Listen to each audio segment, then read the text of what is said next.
Okay, so is it visual?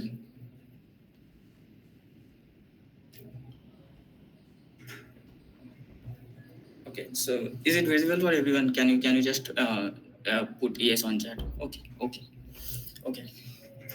So today we are going to cover this topic, probability, one of the most expected to be hard topic, um, but I don't think so. Okay, so let's start with probability. So, what are the learning outcomes and how the flow will be there? So, we'll discuss topics in this masterclass. Season will be mostly question driven because, again, I cannot cover all the topics, all the subtopics of probability in detail in this masterclass. So, I have seen all the questions, kind of questions that comes in scalar NSET and all. So I have the idea that how what are the important concepts that you need to learn, and also what are the kind of questions that comes in NSET. So it'll have both the concept and questions. So conceptual clarity will be there from basic to advanced level, hands-on problem solving, and there will be story-based questions inspired from Squid Game. So how many of you have watched Squid Game? Can I get? Okay, Ayush has watched Squid Game. Okay. Okay, so those who haven't watched Squid Game, it's not a prerequisite. You can still solve the questions, and you can also watch it later when you go to a college. Okay, so and also there will be a quiz at the end of the class, and based on the performance of the quiz, top three participants will get some reward from our side. So keep watching till the end. Okay, so now let's dive into the concept and problems. Okay, so see, the most fundamental and most powerful concept of probability is this. And I am saying this because there could be many questions based on different topics. Probability is often asked with different mixing with different topics. Let's say there are some probability questions where you need to use permutation and combination, and there this formula is going to help you to solve those kind of questions. There could be many different kind of, let's say, there could be questions like that. You need to choose a number from 1 to 10, and the number should be the root of a quadratic equation. So it is also mixing of two topics. One is quadratic equation and the probability. And in this case also, you are just going to apply this formula to get your answer, get your probability, right? So this is, I am telling again and again, is the most powerful and fundamental concept of probability. And I think you all know that. Uh, okay, so let's move to the first round of Squid Game. So I think you also remember the characters, those who have watched it. So the first round is called the Dice of Faith. So characters are Song Jihan and Abdul Ali.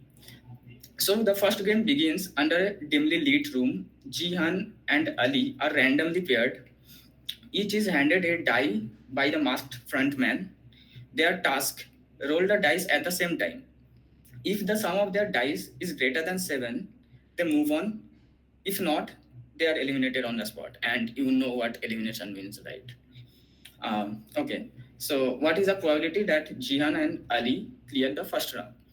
So, see, there is a story in this question, and you have to identify the important parts of the story. Like I have highlighted it, like if the sum of their dice is greater than 7, this is what you need to identify from the story. You don't you have to just go through the story, and you have to find out what is the important part, and you have to, let's say, you can underline that, you can write it down in any paper you are using for draft work. So this is what I have to do, that I have two dice and their sum should be greater than 7. Okay, so to get greater than 7, what are the options that I am getting? I can get the sum as 8, I can get the sum as 9, I can get the sum as 10, 11, and 12. Okay, so answer is already there, 5 by 12. Okay, let's see. So to get the sum of 8, and I cannot get more than 12, right? Because I have two dice and the maximum score I can get from each of them is 6. So 6 plus 6 is 12. So I cannot get more than 12. So to get 8, what are the pairs that I need to get? One is 2 comma 6, then there is 3 comma 5, then 4 comma 4, then 5 comma 3, and 6 comma 2. And for 9, what I'll get 3 comma 6, 4 comma 5, 5 comma 4, and 6 comma 3. For 10, I'll get 4 comma 6, 5 comma 5, then 6 comma 4. For 11, I can get 5 comma 6 and 6 comma 5. And for 12, there is only one pair, that is 6 comma 6. So here I am getting 5 pairs. Here I am getting 4 pairs. I'm getting 3 pairs here, 2 and 1. So this is my total number of favorable outcomes that I have already shown in this favorable events or favorable outcomes. Sorry, not favorable event, it will be favorable outcome. So I have total, what is my total number of favorable outcome?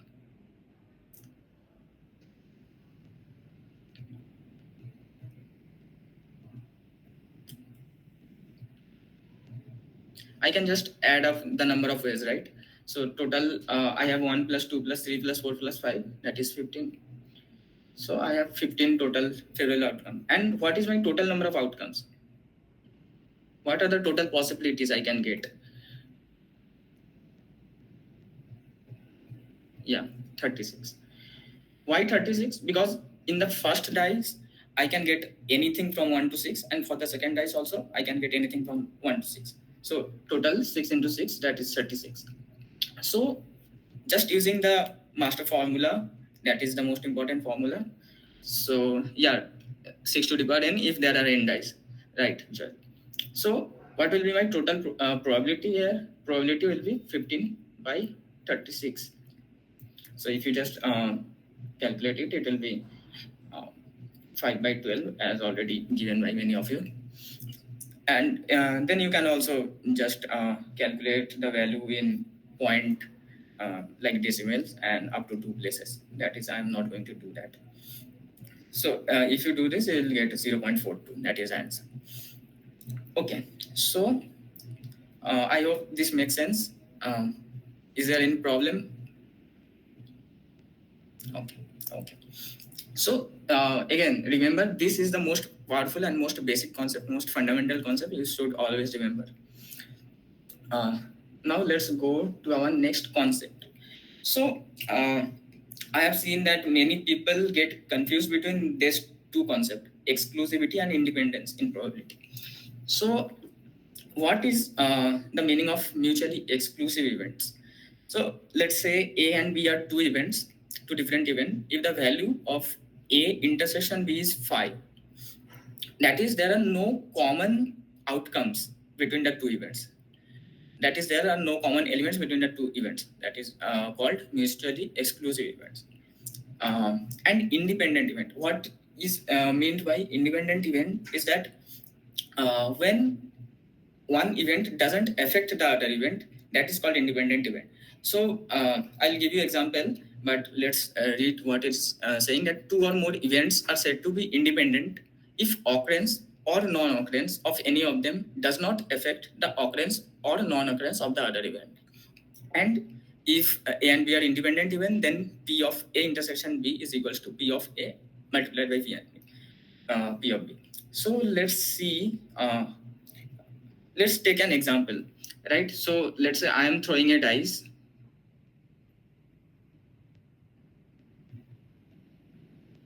So do you know sample space?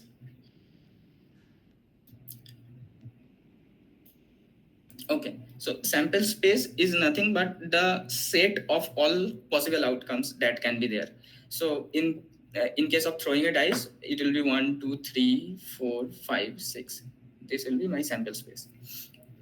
Now let's say I'm defining two events. One is A that is, let's say, uh, even number comes up,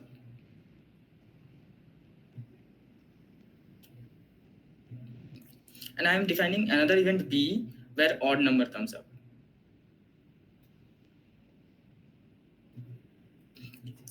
So I know that both of them, if a number is odd, it cannot be even. So I can say that if a number is in set B, then it cannot be a part of set A. And if any number is a part of set A, then it cannot be a part of set B.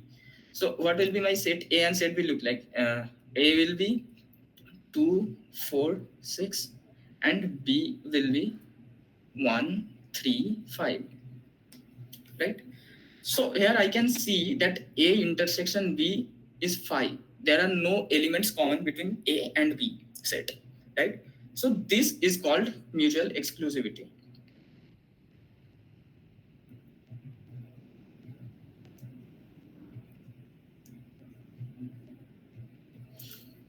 Okay. So now let's understand what is independence. Independent event. What do you mean by independent event?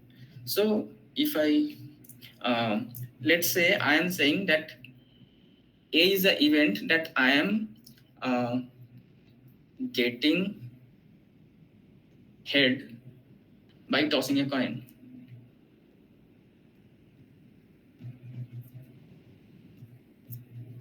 right? And let's say B is the event getting even number by throwing a die.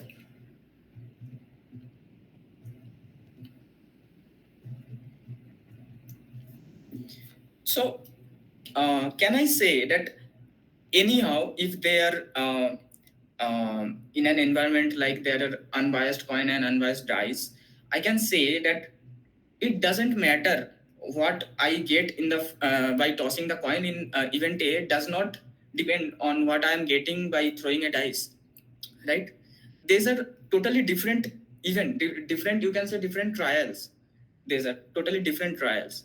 So one doesn't affect the other, right? This kind of events, two different events, are called independent of each other.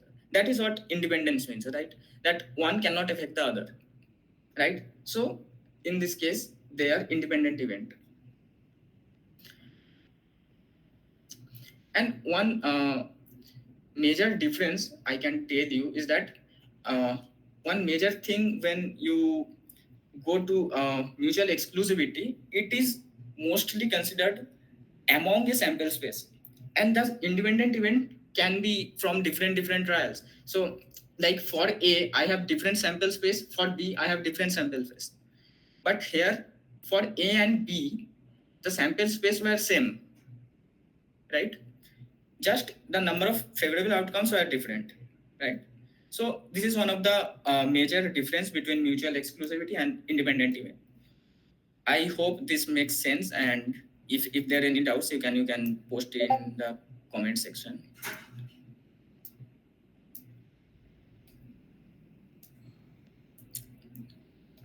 Example of dependent event.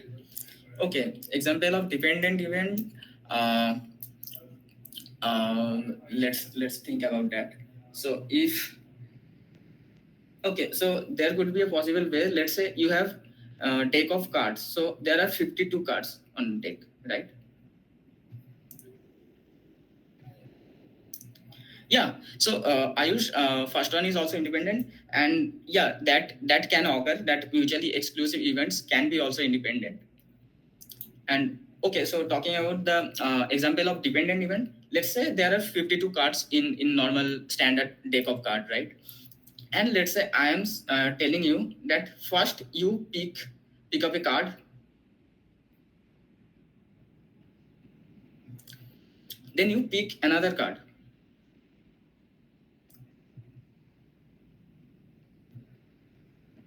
right?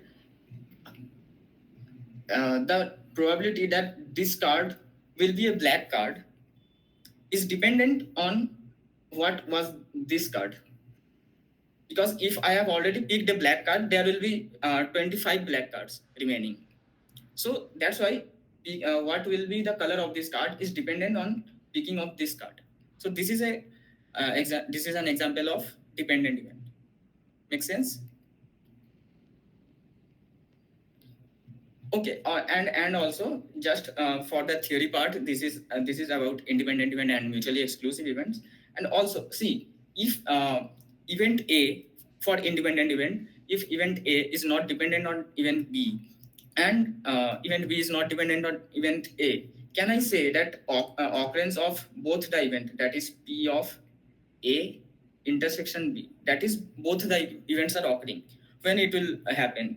It will happen when A is also occurring, also the B is also occurring. So I can say that it is simply occurrence, probability of occurrence of event A multiplied by probability of occurrence of event B, right? So this is the fundamental concept. This is the concept. Like when we, in the masterclass of permutation and combination also, I said that when there are independent things, the basic fundamental principle of counting, right? So what are the multiplication rule is that if there is some and between two events and they are independent of each other, then you just need to multiply the probability. So that is why it's happening. Okay, makes sense? Okay, so let's move to the round 2 of Squid Game. So round 2 is Chain of Luck. So characters are again Jihan, Ali, and Kang Sebyok. So the winners from the previous round are regrouped. Jihan and Ali are joined by Kang Sebyok for 3-stage luck challenge. Actually, it is 4 stage. Each stage must be cleared for the trio to survive. Stage 1 is played by Jihan. Tosses a coins 3 times, advances only if exactly 2 heads come up. Exactly 2 heads. So when you are reading the paragraphs, so make sure you read the important details, like exactly 2 heads, not at least, not something other, exactly 2 heads. Then stage 2 is played by Ali. Roll 2 dice, advance only if sum is greater than 8. Okay. Then stage 3 is played by Sang Byok. Uh, Draws 1 card from the standard deck, advances if it's a red card. Okay. And for stage 4, if all 3 succeed, the trio must pick 1 ball from 5 balls, 2 red, 2 blue, 1 golden. If they pick the golden ball, they proceed to the next round. What is the probability that they will win this round and proceed? Okay, so see, all of these events, all the stage 1, stage 2, stage 3, stage 4 are independent event. The probability of stage 1 doesn't depend on stage 2, stage 3, stage 4, right? So I need to calculate the probabilities of all of them differently, and I have to just multiply of them to get my final probability, total probability. Okay, so let's solve this question. So stage 1 is getting exactly 2 head. So, and I am tossing 3 coins.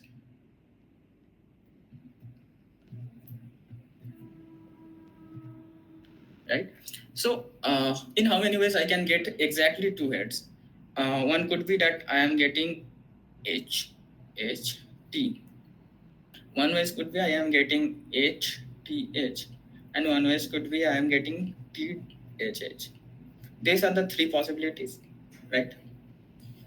And what is my total number of possibility? How many items will be there in the sample space? For every position, I can either get head or tail, so it will be 2 to the power 3. So 8. So for stage 1, I can, let's say, probability 1 is equals to 3 by 8. Okay. Now for stage 2, what was it?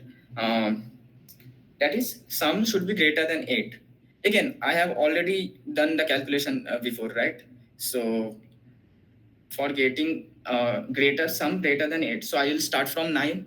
For 9, how many pairs will be there? I can again calculate 6, 3, 6, then 4, 5, then 5, 4, and again 6, 3.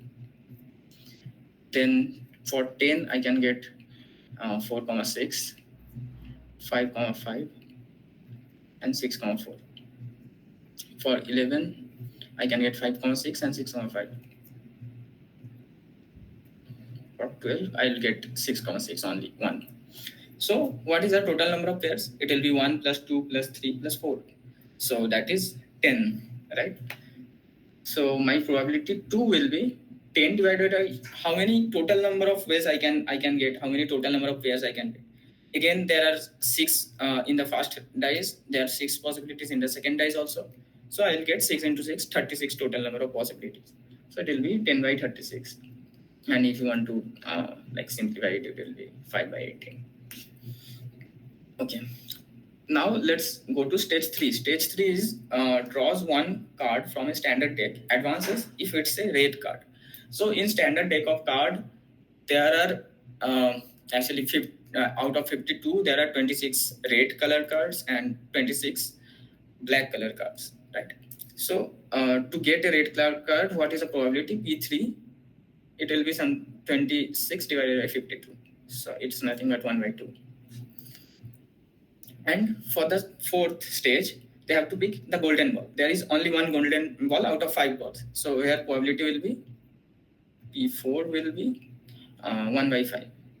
So now if I want to get the total probability, then I have to multiply all these probabilities, because all of these are independent event. So my total answer, final answer will be 3 by 8 multiplied by 1 by 2 multiplied by 1 by 5 multiplied by 5 by 18. And here you can eliminate this 5. Then also I can eliminate this 3 with 6. So I'll get 1 by let's see, 48 into 2, 96. 1 by 96. So this will be your final answer. So it will be 1 by 96, I guess, Aish. Can you check? Yeah. Okay. So this is how you can solve this problem. Independent event problem. Now let's move to one of the most misunderstood topic and one of the most confusing topic of probability, conditional probability. So what conditional probability actually means? Let A and B be two events and B is not equals to 5. That is, there are some outcomes on B. That is not empty. B is not empty. Then P of probability of A given B denotes the conditional probability of occurrence of event A when V has already occurred. And there are some theorems on compound probability. Basically, dependent probability. Yeah, the concept of dependent probability comes here. So there are theorems on compound probability. That is, I'll say you can either remember this or this. So you can always you can derive the formulas, but it will be better if you remember one of these formulas. Okay. So and also there is proof. Let's prove how we can prove this formula is valid, right? So I am saying that probability of A given B, right? So what do you mean by probability of A given B? I am saying that what is the probability that A is also occurring when B has already occurred, right? So I know that B has already occurred, and if there are some other probability also where B is not the part of it, let's say A and B were different. Let's say B and B dash were two different mutually exclusive events, and I am saying that B has occurred. So I am saying that B dash hasn't occurred, or I am not considering that. I am also only considering that B has occurred, right? Are you with me? Okay. So my sample space become only the probability of B, because I am not considering the total sample space now. I am only considering the probability of B, the number of outcomes that B is already had, and from there I want to get what is the probability that A is also occurring with B, right? So can I say that this is nothing but if I just apply the first fundamental theorem of probability, the master theorem, I can say that number of elements that is present in A intersection B divided by number of elements present in B. Now, why? Right? Because I already told you that I know that B has occurred, so my sample space now become number of outcomes that is present in B. And now I want to find out that if B has occurred, then what is the probability that A is also occurring? So I can write all the outcomes where A and B both are occurring at the top at the numerator. Are you with me? Okay. So this is now let's say the sample space was A's, so I can divide both of them by A's. So if I just divide both of them by n of A's, I'll get uh, so what is this? This is the probability of occurrence of B, and this is the probability of occurrence of A intersection. So that's how you can just convert it to probability. So it will be A intersection B divided by P of B. So what I got is that P of A intersection B is equals to, sorry, P of A given B is equals to P of A intersection B divided by P of B. And you should remember one of them, either this formula or you can also remember this formula. It's not mandatory, but if you remember this, you will have less time solving problems in actual exam.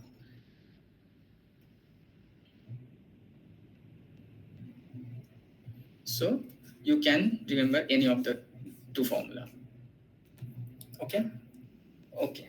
So this is about conditional probability, and um, let's move to the next round of Squid Game. So the round is called Tower of Trust. Okay, so after surviving two brutal rounds, the remaining trio is blindfolded and taken to a towering black structure known as Tower of Trust. Inside, the masked guard reveals a chilling new rule. Each of you will roll one dice, one after another. The combined total of the three dice must be exactly 15. If you succeed, you move forward. If you not, you are eliminated. Jihan goes first. The dice rattles on the floor and he gets a 4. So this is also important. He gets a 4. The guards stare silently.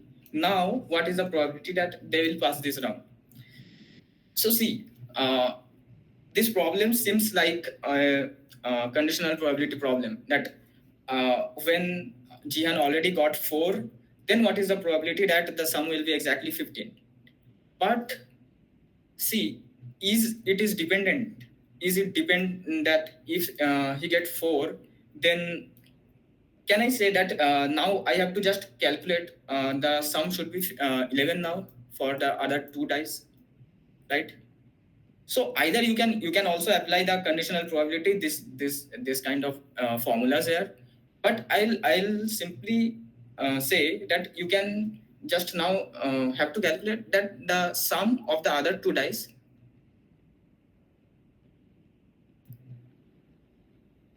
Okay, so someone has already answered, right? Nice. So sum of the other two dice should be 11 now, right? Because I have already got 4, and now what is the total I left with is 11. And see, I have to make exactly 15. So this is one of the major thing you have to go through the question very carefully and identify that is there is exactly or more than something what the question asks you. So I have to make exactly 11 using two other dice. So what are the pairs I can create? So it will be 5,6 and 6,5. So there are only two possibilities by which I can create the sum as 11. And if I again apply the fundamental rule of probability, I'll have my total probability equals to, there are two ways, favorable outcomes divided by total number of outcomes is 6 into 6. Again, the same concept. So it will be 36. So I'll get 1 by 18 as my answer. Nice. Tawul, I use. Nice. Okay, so that's how simply you can solve this question, and even you can solve it using conditional probability also. It will work. But why do this like that if you can just solve it in these two lines, right? So that's why I'm saying is that the most important, most fundamental concept of probability is the first line, that is number of favorable outcomes divided by number of total outcomes. Okay, so so this is the answer. So if you just calculate it, it will be 0.06. So yeah. Now again, this is one of the most asked concept, Bayes theorem, and also one of the most confusing concept. So what is Bayes theorem? uh, Let A and B are two different events. In simple term, we can say that P of A given B is equals to P of B given A multiplied by probability of A divided by P of B. And also we can generalize this concept. Okay, so I think this doesn't make sense much. So let's dive into how you can get this formula, right? So P of A given B. So from the previous slide of conditional probability, what I know that this formula is equals to P of A intersection B divided by P of B. Right? Are you with me? Okay. And also I have seen the formula that P of A intersection B is equals to P of A given B multiplied by P of B, right?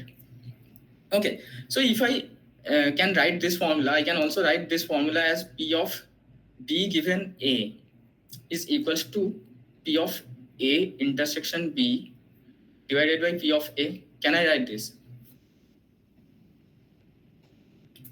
Right? Okay, so from here I can deduce that P of A intersection B is equals to P of B given A multiplied by P of A. Right? And if I just put this deduction into this formula, what I'll get P of B given A multiplied by P of A divided by P of B. P of B, this is called the total probability of B, total probability of occurrence of B.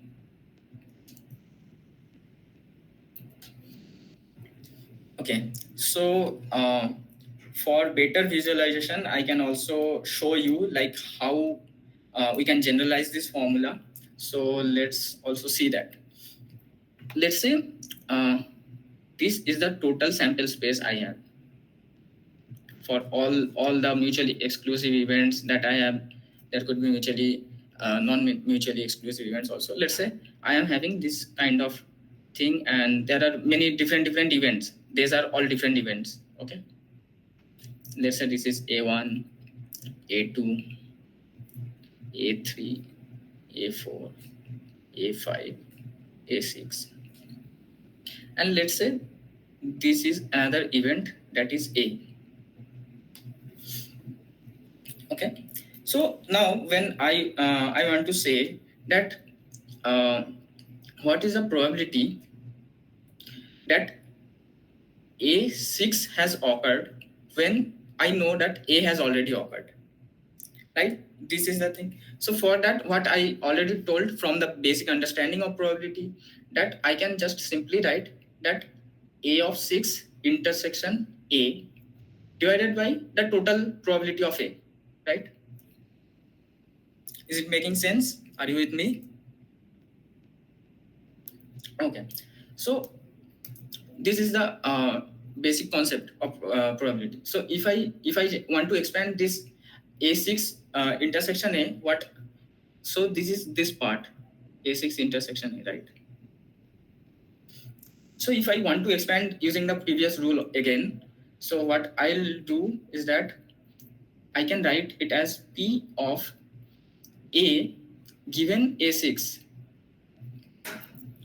multiplied by P of A6, right? And divided by total probability of A. Right? This is what the Bayes theorem is called. So you are generalizing when there are more than two events. The previous was only A and B, two events. And if there are more than two events, then this is my formula for Bayes theorem. And also see the concept of total probability. The below here is the total probability. So what I mean by this total probability, right? What is the P of A? Can I say that P of A is nothing but P of A? This is my total probability.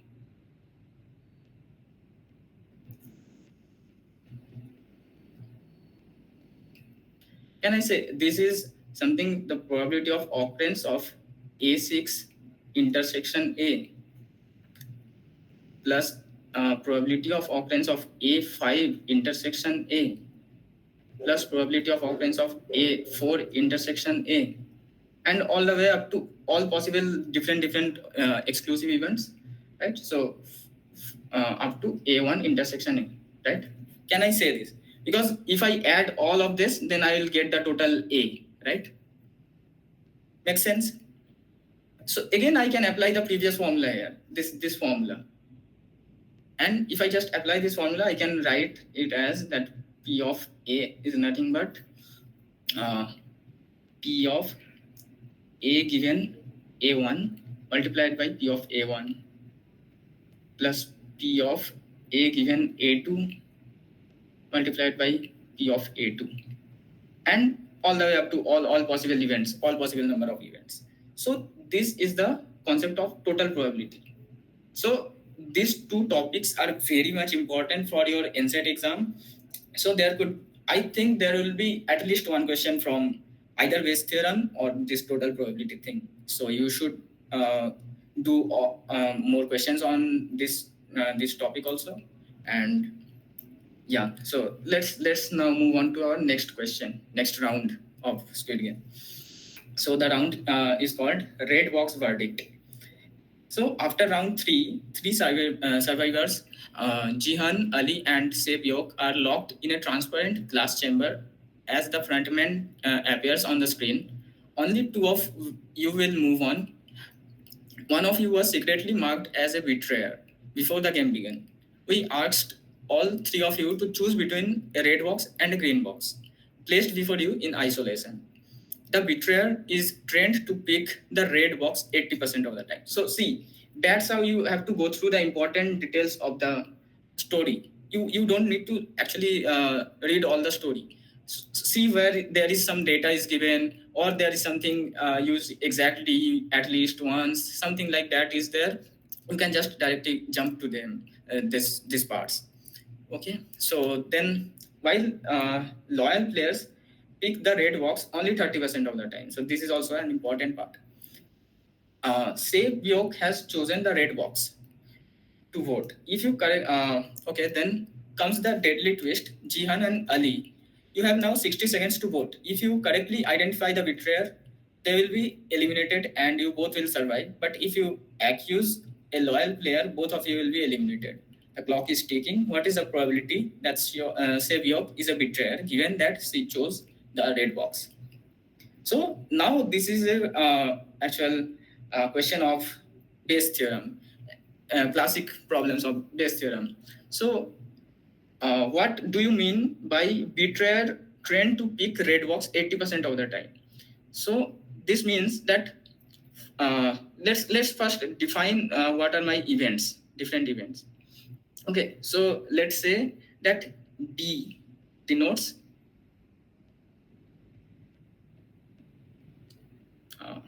what is the name? Okay, so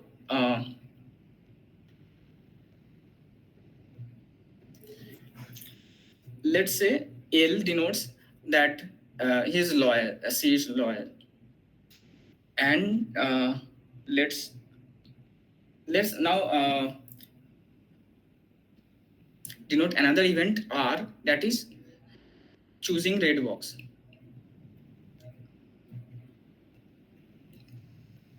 So from the given information, what I can infer is that it says that the betrayer is trained to pick the red box 80% of the time. So the probability that he will pick the red box when there is a betrayer, it will be equals to 0.8, right? Okay. Then also, while loyal players pick the red box only 30% of the time. So probability that red box will be picked by a loyal player, when given that it is a loyal player, it is 0.3% only. Sorry, 30% only. So that is 0.3 probability. Then say Bjork has chosen the red box, you have to determine what is the probability that he is a betrayer. So what I need to calculate is that is a betrayer given that chose red box, right? So again, I can apply the Bayes theorem directly here. Uh, you can remember this formula, that yeah. Also, you can also remember this Bayes theorem formula for your uh, for your understanding, because it will help you in scoring more in exam, and it will help you having less time spent on this problem. So if you just remember this formula, it will be R given B multiplied by probability of B and divided by the total probability of R, right? Okay, so if I just calculate it, it will be P of rate given betrayer multiplied by P of betrayer and divided by, it will be, now here is the total probability, right? Total probability of choosing red box. So what I can say is that either a betrayer can choose red box, or a loyal player also can choose red box, but only 30% of the time. So I should also consider that probability also here to calculate the total probability of choosing red box, right? So here, what will be my total probability? It will be red given betrayer multiplied by probability of B plus choosing red given loyal multiplied by the probability of loyal. Make sense? Does it make sense?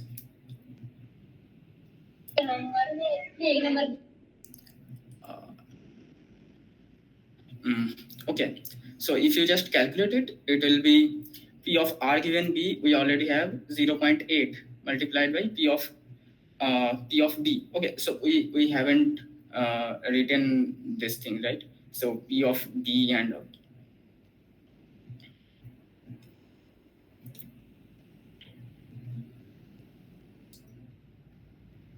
okay.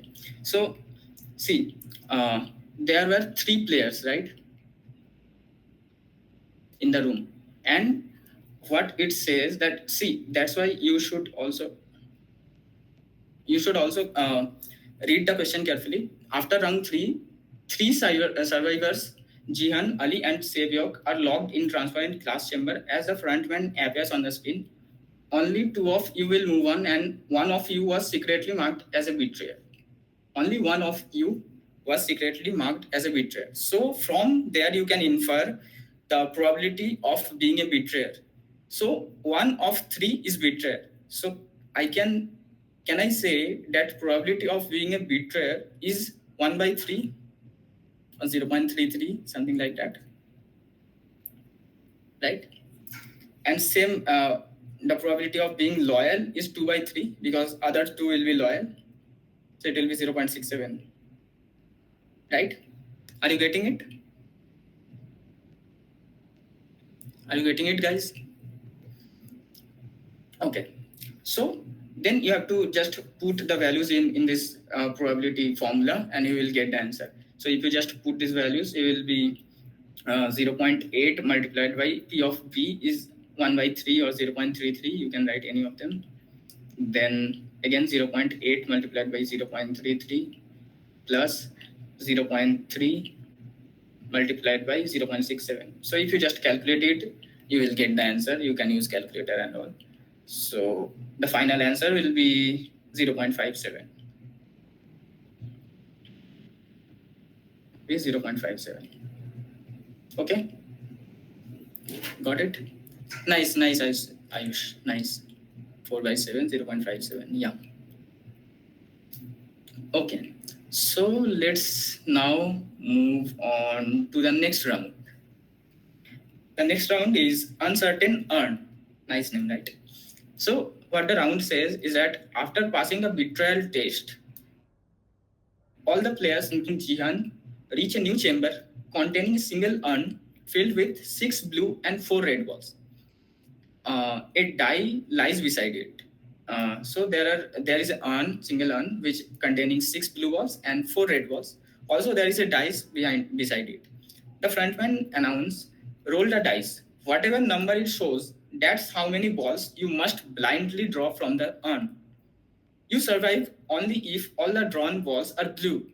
What is the probability that Jihan will pass this round? So now this is an interesting problem. Here you have to find the probability that all the balls will be blue, and the second one depends on the first one, right? That then if there is three in the three comes up in dice, then you have to pick 3 balls. If there is four in the first dice, then you have to pick 4 balls, and that will change your probability for the second for picking the ball, right? So now what you have to do is that you have to get the probability that all balls blue,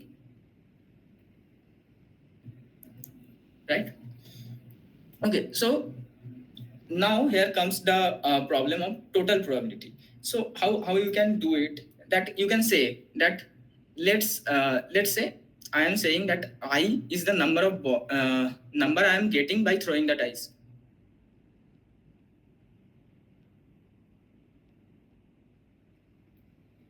Okay, so I can say that probability that all balls will be blue, all blue, is equals to probability that I am getting I equals to 1 in the first trial multiplied by uh, the probability of picking one blue ball, right? Then plus the probability of I am either getting 2 from the dice and then I am picking 2 blue balls, right? And all the way up to 6, because I cannot have more than 6 in the dice, right? So I'll have I equals to 6 multiplied by probability of picking 6 blue balls. Okay, so now let's see if I can generalize this I and how many blue balls. Is there any way to generalize this? How if I have to pick I balls, what will be my probability? And what is the probability for getting I equals to 1 in the dice, I equals to 2 in the dice? So first of all, what I can say is that if I am getting any of the I in the first dice, right? Let's say I am denoting it by P1, that is by dice. So what is the probability that I will get 1 or I will get 2, I will get 3? All the probability is same because it is unbiased dice, so it will be 1 by 6 for all the cases, right? Okay, so many of you are giving answers. Okay, let's see. So, uh, 1 by 6 is a probability for all the cases, right? That for getting I equals to 1, for getting I equals to 2, for getting I equals to 6, all the cases, the probability will be 1 by 6. And let's say I'm denoting P2 by that number of number of balls are blue. So how can you calculate this? How can you calculate this? Anyone have any idea?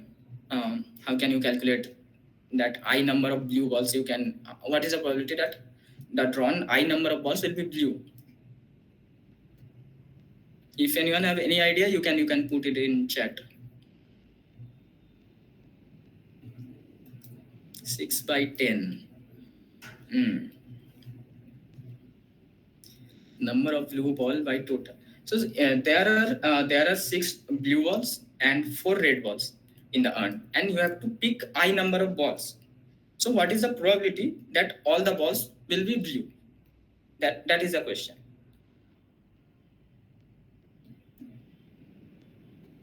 I by 10, 36 by 504. So Ayush, see, that is dependent on I, right? For different I's, I will have different probabilities. Okay, let's see how can you solve this. So again, you go back to the master formula, the main fundamental formula of probability. In how many ways you can select I number of blue balls? In how many ways you can select I number of blue balls from 6 blue balls? You have 6 blue balls, right? From 6 blue balls, you have to choose I number of blue balls. So how can you choose? I by 6. I'm just saying how many ways you can choose I number of balls from 6 balls, because I have 6 blue balls. From there I have to choose I number of blue balls. This is my question only. I see 6. My total number of ball is 6. 6CI. Yeah, correct. So to choose I number of blue balls, I'll have 6CI ways. And to choose I number of balls, that is my total number of total number of outcomes, right? From 10 balls, there are total 10 balls. From there, I have to choose randomly I number of balls. So my denominator will be 10CI. Is it making sense?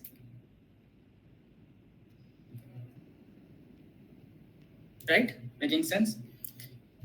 Again, okay. So what is my P2 denoting? My P2 is denoting that I have to choose I number of balls from 6 blue balls and 4 red balls, and such that all the balls should be blue. All the I balls should be blue. So what is my total number of favorable outcomes? For favorable outcomes, I can draw any I number of balls from the 6 blue balls, because that is when I am getting all the blue balls, right? Is it making sense, Jishnu? Okay. And then what is my favorable total number of outcome? Total number of outcome is that I am just going to choose I number of balls from total all the balls that I have. That is total 10 balls, right? Is it making sense? Yeah. So that's why it is 6CI divided by 10CI. Okay, so now if you have understood this, now the problems become very simple. You just have to apply. Okay, so there this slide here. So okay, so what will be my total probability? Probability of all blue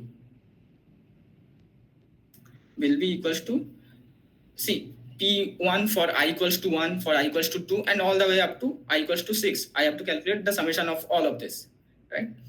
So my P1 is always going to be 1 by 6, right? Then multiplied by 6C 1 divided by 10C1. Then again 1 by 6 multiplied by 6C2 divided by 10C2. And then up to 1 by 6 multiplied by 6C6 divided by 10C6. So this will be your final answer to this question. And you can take 1 by 6 common, and you can calculate all the values of these combinations, and then you can get the answer. I can show you also here. The same thing in the answer is that you are taking 1 by 6 common, then you are getting 6 by 10, 1 by 3, 1 by 6, 1 by 14 and all, and summing all this, and when you are calculating, you will get 0.2 as the answer. Make sense? Make sense, guys?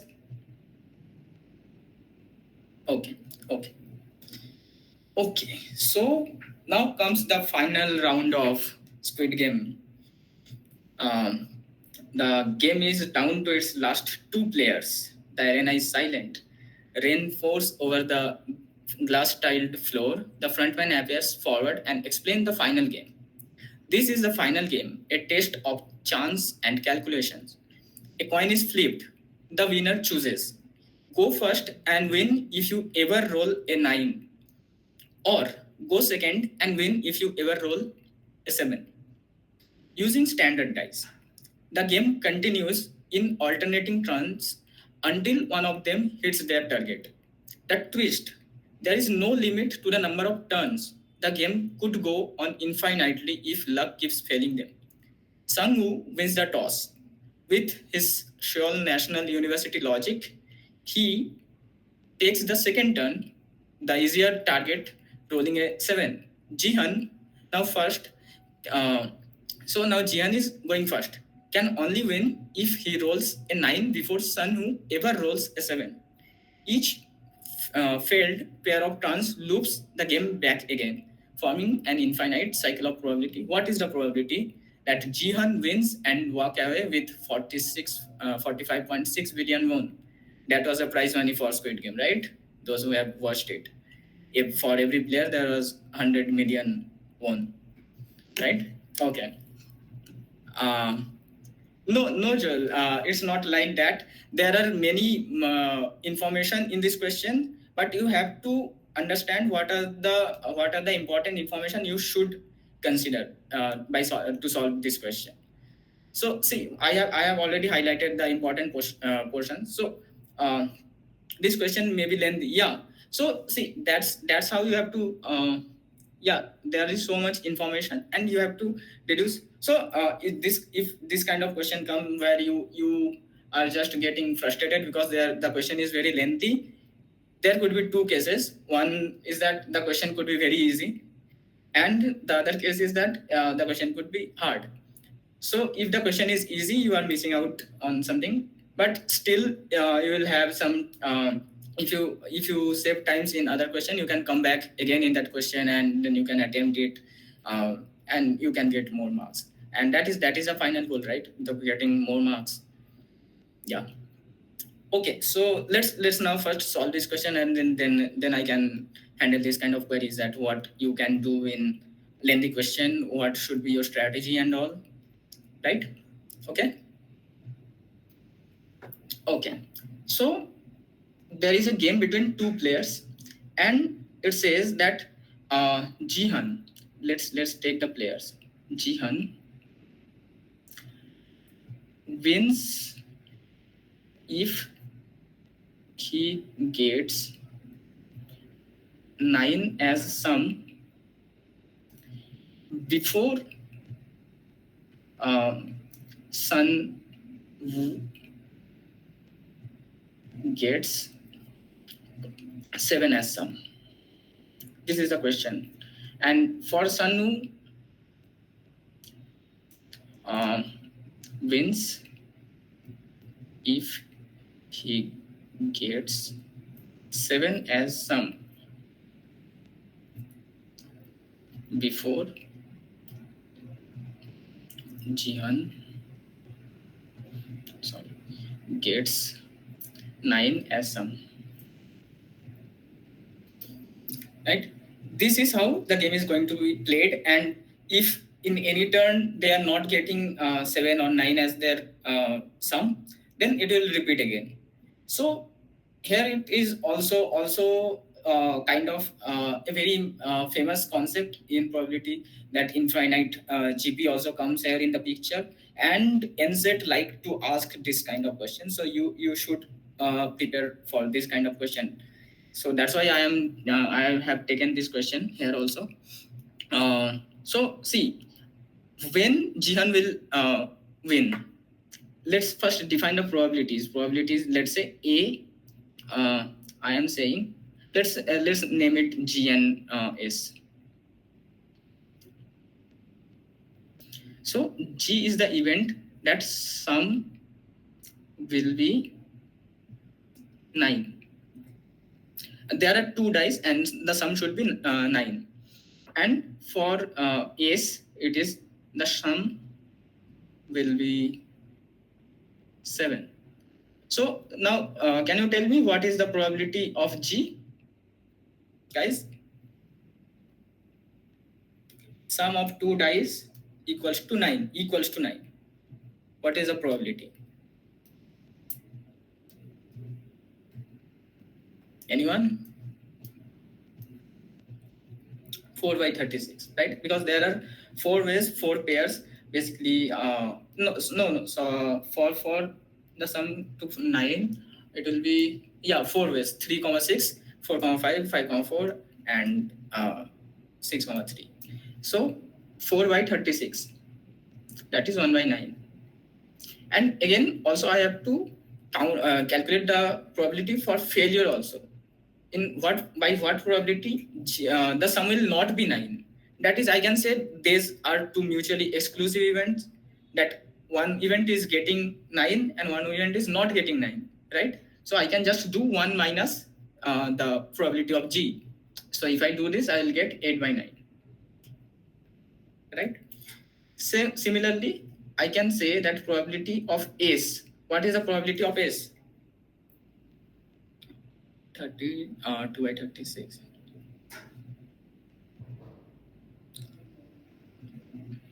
So what is the probability of S? The sum will be 7. Yeah, for 7 it will be 6 by 36. Yeah, Atawul, hi. Yeah, you are right. So it will be 6. There will be 6 combination, 6 pairs basically to get the sum as 7. 1 comma 6, then 2 comma 5, then 3 comma 4 and 4 comma 3. Then it will repeat just the opposite of that, right? So it will be, there will be 6 combinations, 6 number of ways out of total 36 ways. So I'll have 1 by 6 as my probability of getting sum of 7. And again, probability of failure, that is not getting 7, is going to be 5 by 6. 1 minus 1 by 6. Okay? Are you with me, guys? Okay. Okay. Now let's see how I have to calculate that probability that Jihan wins and walk well with 45.6 billion won.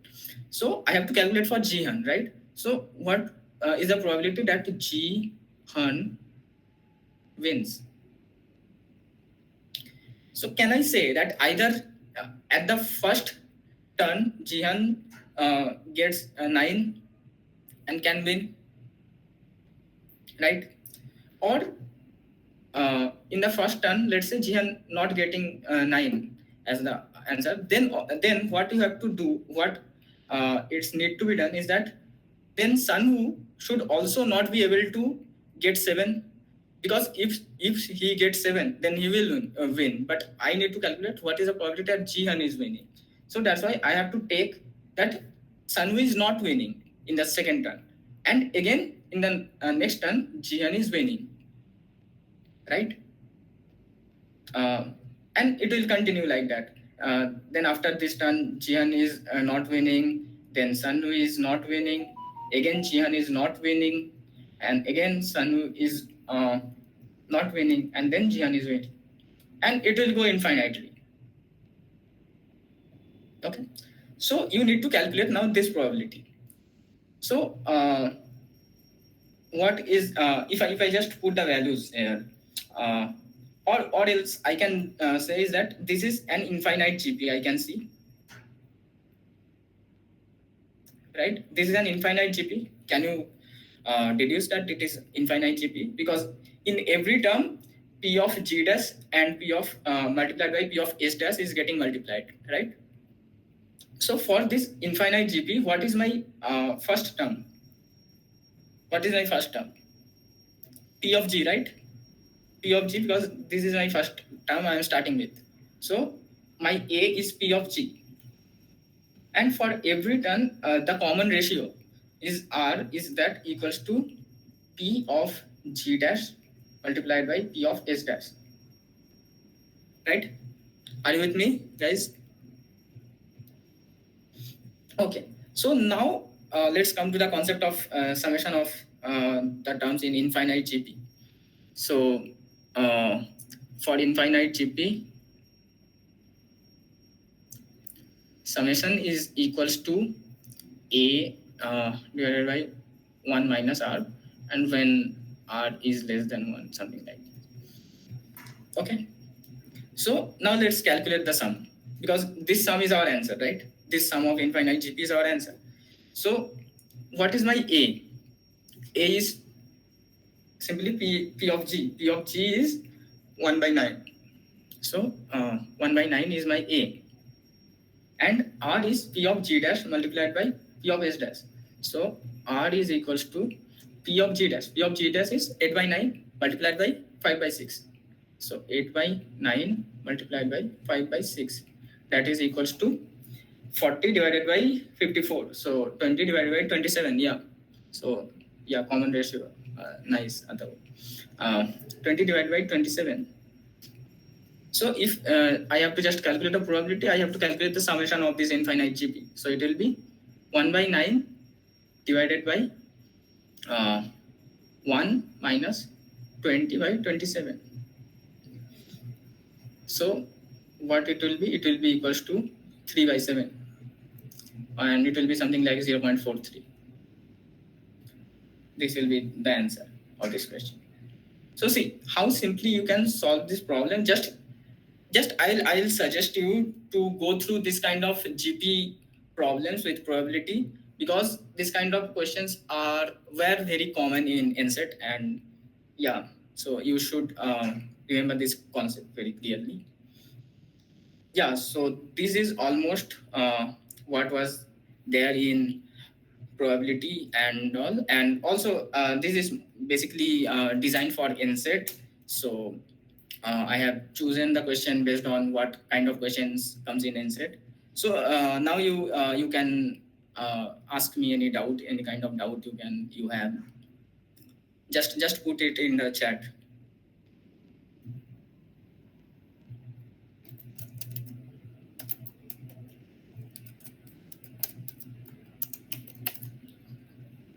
How to identify time drainer question?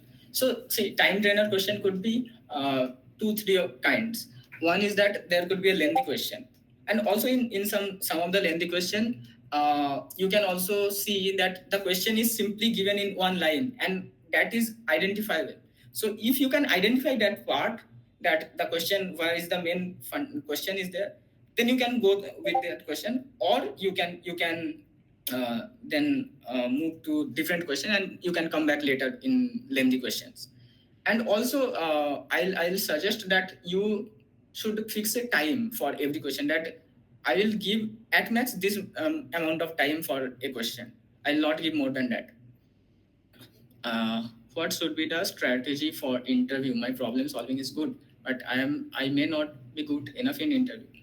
So, see, what interviewer mostly seek in the student is that what is a problem solving, how is their problem solving strategy, how they approach a problem, how much details they find in problems, the important details that I already told you that when you are going through a problem, find the important details. That is what is very much needed. And also how much you are actually interested in the scalar thing. That also matter very much. So be confident, Ayush. I will suggest you that be confident. uh, Sometimes there are questions which are just concept. If you know them, you can solve. Example, but the paradox about 23 people. What other concepts can be there?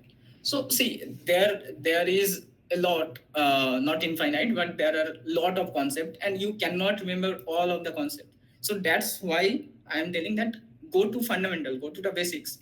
If you know the basics, you can derive the concepts. But NSET have different marks for different questions. So how can I allocate same time 1 mark question and 5 mark question? Yeah. So basically, they give the marks based on the kind of difficulty of the question. So if you are seeing that there is a lengthy question and also the marks is very less, it is mostly possible that the question is very easy question. So you should spend some times, let's say 2 minutes, 3 minutes in that. And also using marks also, you can decide how much time you should give to a question. Let's say there is a 5 marks question, that will be hard. Mostly that will be hard. And if you have good grasp on the concept of that problems, it may take less time for you, but it will be hard. So for that only you can decide that for easy question I'll give, let's say, 2 to 3 minutes. For a hard question I'll give at max 5 to 7 minutes. So you will decide that how much time you should give. Okay, so there are many questions. What if a person is selected on the base of sectional cutoff of LR? Will they ask LR question in the interview? In the interview, they can ask any question. Like sectional cutoff, I will there could be some students will marks more in LR portion, and there will be students will score more in math section. So they can ask you a math question also and LR question also. So you should be prepared for both of them. That the thing matter in interview is the approach, the kind of approach you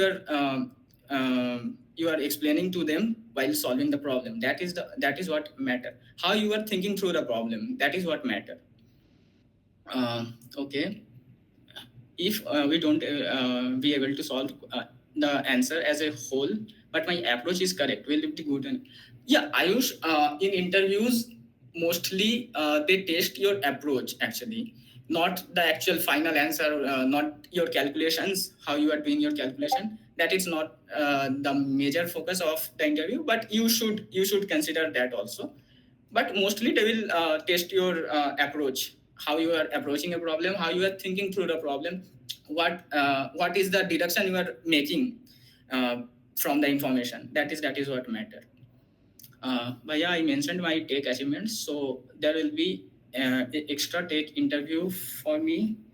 uh, Devashish, I am not sure of that, but like you can mention that take achievements in your interviews too, and if needed they will schedule extra take interview. I haven't listened anything like that, but yeah.